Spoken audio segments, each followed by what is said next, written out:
Hi, I'm Spencer Hyde, the author of Waiting for Fitz. It's my debut novel.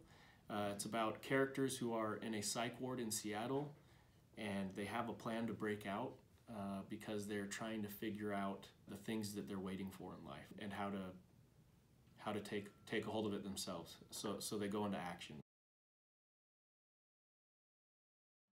The idea sprang from the play Waiting for Godot that I read in high school.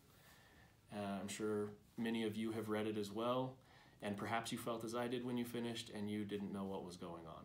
And you thought, we just had an entire play where people are sitting around making jokes and waiting, and then it's over. And then you get to the end and you think, well, surely I'm going to learn something here, and they're still waiting. So I wanted to put that into the book and figure out what it meant to these characters, what they were waiting for. The more I thought about it, the more I realized they're waiting for something to make their lives meaningful. And I think that's true of all of us. So I wanted to play it out with these characters and have them figure out what they needed in their life to make it meaningful. And it's often the stuff that's right next to us, the people who are right next to us, that make it meaningful, and we just don't know it yet. The two main characters, Addie Foster and Fitzgerald Whitman, very pretentious name, and he knows it too.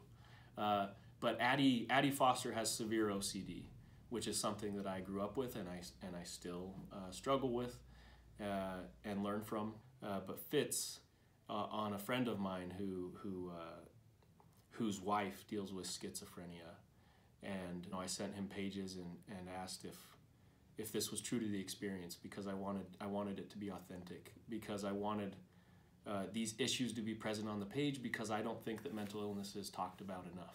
When I tell people about the book Waiting for Fitz, they say, well, why'd you have characters with such severe issues? And I said, well, why not?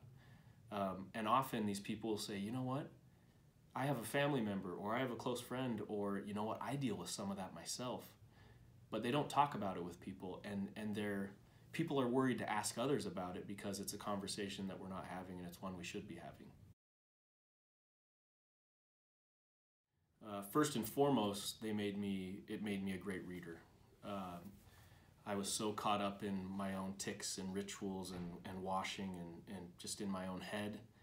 I was dealing with depression and anxiety. I wanted to be alone. I would kind of push people away, but I felt like the characters in books became close friends, familiar friends, and I read as much as I possibly could. And that's what first got me interested in writing, is I thought I want to write a story about mental health and it's not being told. Or I want to write a story about a character who learns this about themselves and it hasn't been said, and no one's done it yet. So I became interested in exploring these characters on the page, and it took me all over the map. I read a lot of drama, essays, short stories, lots of books that had characters that were struggling, and I was able to relate to that. And so I think first and foremost, if you want to be a writer, you have to be a reader. And I didn't know that's what I was after. I just knew I wanted to invest in other characters and learn about them. I wanted to practice living through another person, and I think that's what we do when we read. I often address people, teens, those dealing with mental health issues, and tell them, here's how I found out how to deal with it, or here's how I got through it. But I often don't talk about what others should know about those struggling with mental illness who don't particularly deal with it themselves. And I think it's important to know that they're just like you. They have perhaps some odd things that they have to do, that their brain is telling them they have to do. And it will seem out of the ordinary, but there's no escaping from that. And I think the most important thing you can do if you know someone who's dealing with a mental health issue, or you have a friend who's struggling, is just be there for them.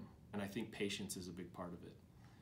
That's an attribute that I think everyone should embody, not just those dealing with it, but those helping others.